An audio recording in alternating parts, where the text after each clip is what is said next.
à la suite d'un contrôle de l'inspection générale des finances, nous avions découvert l'existence de plusieurs cartes Visa utilisées par certaines personnes. Ce ne sont pas seulement les personnes que je suis en train de dire dans les réseaux sociaux, mais c'est au-delà. C'est plusieurs personnes, des personnes politiques, des personnes membres du gouvernement et même des personnes qui n'ont rien à voir avec l'État, qui disposaient de ces cartes. Et comme ça a été dit, ces cartes sont liées au compte RME de la Banque centrale et par conséquent les fonds publics. Le plus important pour l'inspection générale des finances était d'obtenir la désactivation de toutes ces cartes.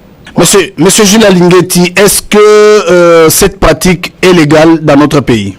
Ça ne peut pas être légal parce que les finances publiques dans notre pays sont régies par la loi relative aux finances publiques.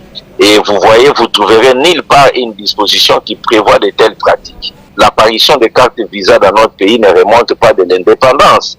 Les cartes Visa, à ma connaissance, nous sommes dans une quinzaine d'années qu'on a les cartes Visa. Donc c'est une pratique récente qui a apparu dans les finances publiques congolaises, que nous décrions. Et le plus important aujourd'hui, c'est de mettre fin, de désactiver toutes ces cartes. Monsieur Jules Alinguetti, comment l'IGF, l'inspection générale de finances, est arrivée à déceler ces systèmes?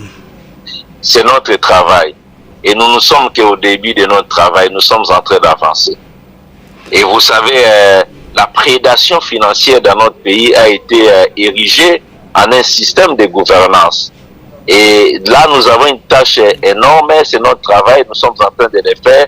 Nous ne pouvons pas dévoiler nos stratégies d'attaque contre la prédation. Sinon, nous risquons d'avoir des difficultés pour avancer. Nous retenons que nous avions fait un contrôle et nous avions découvert ces cartes et nous avions demandé que ces cartes soient désactivées. C'est ce qui a été fait. Est-ce que vous êtes satisfait que le ministre de Finances ait pris une décision de désactiver ces cartes?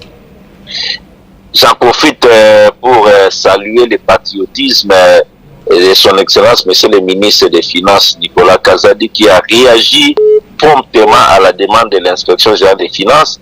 Et depuis qu'il est là, nous trouvons en lui de très bonnes dispositions de travailler dans une synergie avec l'inspection générale des finances et de travailler réellement dans l'intérêt de la République démocratique du Congo. C'est dont nous saluons.